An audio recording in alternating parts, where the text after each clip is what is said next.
Hey guys, it's X, and welcome to another Starcraft 2 commentary. This game is going to be between Peanut, starting in the 6 o'clock position as the red Terran, and she says good luck, have fun to her opponent Leeches, who is the blue Protoss, starting in the 8 o'clock position. Now, in case you guys don't know, I do have Peanut's first game already cast, and it's on my channel. You can get to it by clicking on the link on the screen now, or clicking on the link in the video description. I do recommend you watch that game because I do have her, I do talk a lot about who she is, what she's done, and why I find what she's doing right now so exciting and fun to watch. But in a nutshell, Peanut is a very prominent StarCraft and gaming in general community member, mostly StarCraft and Smash Brothers. But she's done a lot for StarCraft as an esport, and now she's recently begun playing it very seriously. She wants to reach the diamond level. She's actually a bronze player right now, and in order to accomplish this in the next 3 to 4 weeks, this is the timeline she set for herself. In order to accomplish this in the next 3 to 4 weeks, she set out a very rigorous training schedule for herself, where she's dedicating about 7 hours a day to StarCraft 2, and I actually find that very respectable. It's something I would like to do. I just really don't have the fortitude to do it, so it's very respectable. I'm very glad Peanut is doing this. Again, guys, these are very low-level games. This is her starting off in the bronze level, so this is going to be bronze gameplay, so don't expect professional play.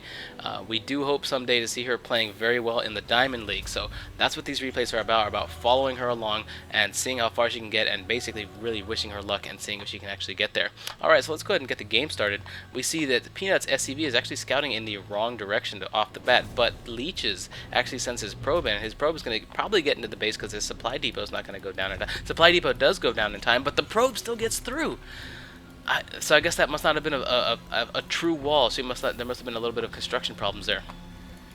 So the probe gets in, and Leeches actually sends his probe to the back of Peanut's base here. He's probably planning on putting down a proxy pylon so that he can begin warping troops into Peanut's base from behind this little steam vents right here. These steam vents prevent vision unless there's a unit actually behind them to see. So he's going to play a little bit of sneaky move. All he's got to do is get this cybernetics core done and research warp gate, and then he can begin warping units into the back of Peanut's base. Peanut needs to catch that pretty quickly. I don't know if she saw the probe sneak in.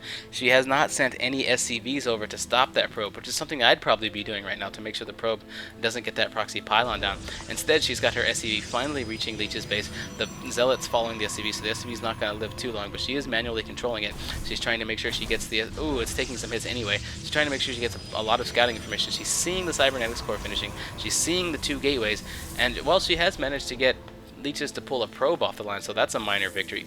2 probes off the line, so that's a minor victory. Anytime you get your opponent to pull probes off the line, it's a victory for you because those probes are not mining and your economy is that much stronger for it over theirs. She does spot this probe, she sends a Marine over to it, and she takes this probe out. So this little sneak attack of Leeches is going to be thwarted by this Marine. However, I do like how he played it.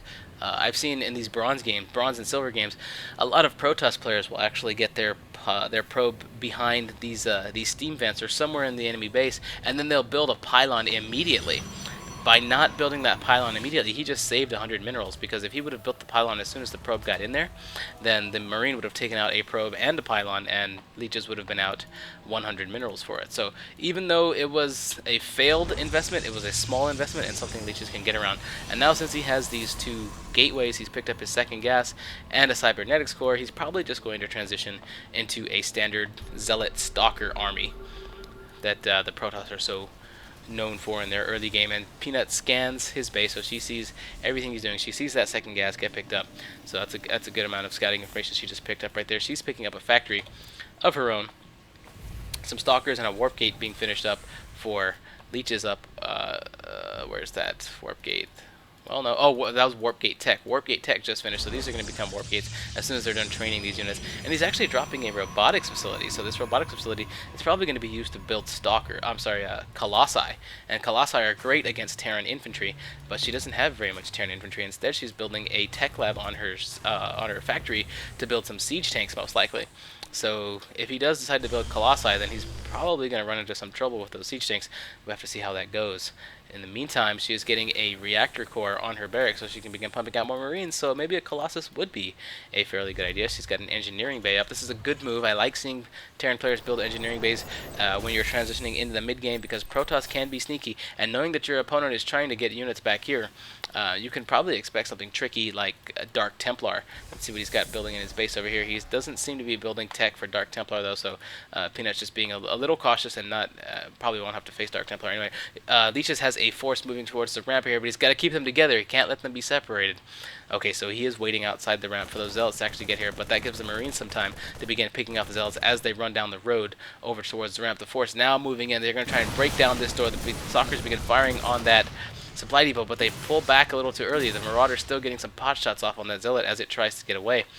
I really think he should have stayed in the front of his of her base and taken out a few more structures. I think he should have hit this supply depot a little more, or maybe even taken out that tech lab. If he would have taken out that tech lab, it would have been a good idea because it is almost finished researching concussive shells, and that would have put Peanut's research behind that much farther. And I think he had the units to do it. She didn't. The siege tank was not out yet, and she had very few units up front. The bunker wasn't down yet either. I really think he could have dedicated a little more to that attack. He just was scared off, I guess, by the sound of the Marauders' shells. But Marauders do very good against Stalkers and Zealots, so I don't really pull him. I don't really blame him for pulling those off the ramp and just cutting his losses. He is sending some more Stalkers over, so I'm guessing he is wanting to make a push on that front door eventually, just not at the moment. He does have a probe running up here to build an expansion. Okay, so he's kind of trying to contain her. He's trying to maintain map control by keeping his forces right outside of her base so that if she does decide to move out, he catches her on it, and he's protecting himself that way so he can actually build his expansion. So he's going to get his economy up and running. Meanwhile, in the back of her base, he's persistent on this. He got a warp prism down here, which is producing pylon power, which is still allowing him to warp units right into the back of her base. So actually, that's very. Oh, I like that shadow. That shadow looks cool. So that's still allowing him to make that sneak attack that failed with that probe earlier. So killing that probe really just bought her some time, but didn't save her from the inevitable attack. She really needs to have a unit back here so that she can spot for that kind of thing. But I guess she's really not suspecting it. She does have some air defenses here. As these are detectors, so I guess if she was expecting Dark Templar, then those would protect her from it, even though her army is all up in the front of her base. Meanwhile, we do see a Twilight Council from Leeches here, and that can mean it can transition into Dark Templar. If you get some Dark Templar warped in over here, no, he's not warping in Dark Templar. He's just going to take these 4 Stalkers. Peanut's army is moving down the ramp, moving out of her base. That's bad timing, leaving only these 3 Marauders to defend. She needs to turn her army back around and come and take out these Stalkers. These Marauders, 3 Marauders aren't going to be enough to take out 4 Stalkers. No, I'm sorry. They're doing a very good job of taking out 4 Stalkers. They stemmed and are taking these Stalkers out without any problem, actually. 2 more come in to reinforce, but it's not enough. These Marauders are just making short work of these Stalkers. She has a siege tank in the back just in case anything went wrong, so those 3 Marauders were able to take them out very easily. She knew that those 3 Marauders in that tank were going to be enough to defend, but that's how come she didn't pull her army back, so that was a very good move on her part. Now she's got a sizable force in front of Leech's base. Leech is having to warp in some Stalkers to try and deal with this, but she's... oh, the tanks are out of position. Leeches is going to be able to bring the Stalkers in and take out the tanks. No, I'm sorry. Again, these Marauders, Marines, and these tanks are too much.